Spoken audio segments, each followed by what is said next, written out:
Welcome to our channel. Today we how to build a legal memo with Westlaw, complete guide step by step clearly. To build a legal memo using Westlaw, first, log in to your Westlaw account. Once logged in, navigate to the main dashboard. In the search bar, type in the relevant legal issue or topic you want to address in the memo. Press enter to generate search results related to your query. Review the cases, statutes, and secondary sources that appear in the results list. Select the most applicable case or statute by clicking on the title.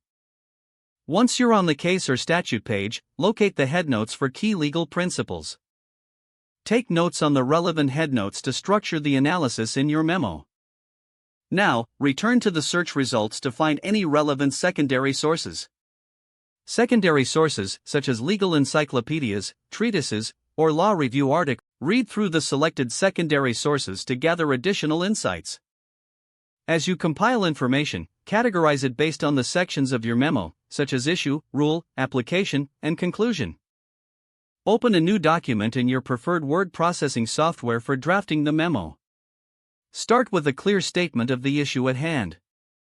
Follow this with a detailed explanation of the applicable law, including citations from your researched cases and statutes. Next, apply the law to the relevant facts, explaining how the legal principles support your position. Conclude the memo with a succinct summary of your analysis and any recommendations based on your findings. Make sure to cite all your sources according to the appropriate legal citation format.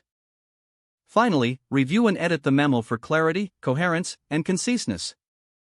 Save your document and prepare it for presentation or submission as needed.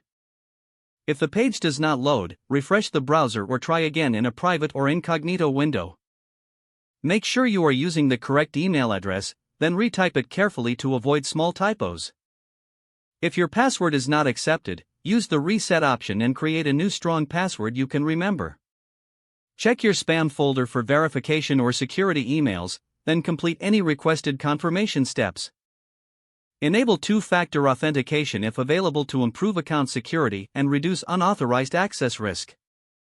After signing in, review your profile details so your contact information and settings are accurate and current.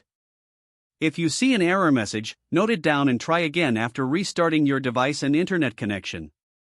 Log out when you finish, especially on shared devices, to keep your account and payment information secure. Don't forget to like this video and subscribe to our channel for more step-by-step tech guides.